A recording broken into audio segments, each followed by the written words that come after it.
एक शांत से गांव सूरजपुर में हरीराम अपने बेटे मोहन के साथ रहता था। सालों पहले बीमारी ने मोहन की मां को छीन लिया था। उसके बाद हरीराम ने अकेले ही उसे पाल पोस कर बड़ा किया।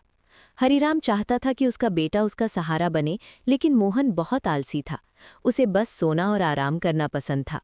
एक दिन हरीराम बोला, अरे मोहन बेटा, दोपहर हो गई है, अभी तक सो रहे हो? मैंने सुबह कहा था बर्तन साफ कर देना।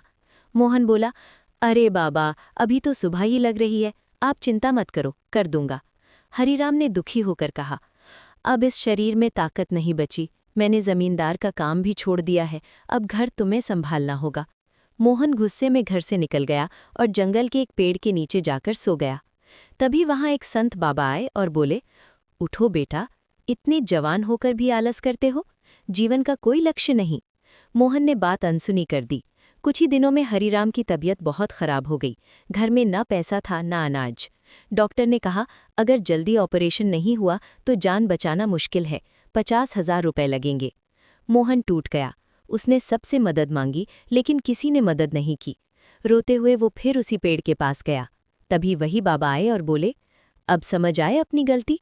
उन्होंने मोहन को एक चमत्कारी राख दी। जैसे ही मोहन ने उसे छुआ, उसके अंदर अजीब ताकत आ गई। वो दिन रात मेहनत करने लगा, लकड़ी काटना, खेत जोतना। कुछ ही दिनों में उसने 46,000 रुपए कमा लिए। बाकी पैसे के लिए उसने जमींदार का कठिन काम स्वीकार किया और एक दिन में पूरा खेत जोत दिया। आखिरकार उसने पूरे 50,000 रुपए जमा कर लिए और पिता का ऑपरेशन करवाया। डॉक्टर ने कहा, ऑपरेशन सफल रहा, तुम्हारी मेहनत ने चमत्कार कर दिया। कुछ दिनों बाद हरीराम ठीक हो गया।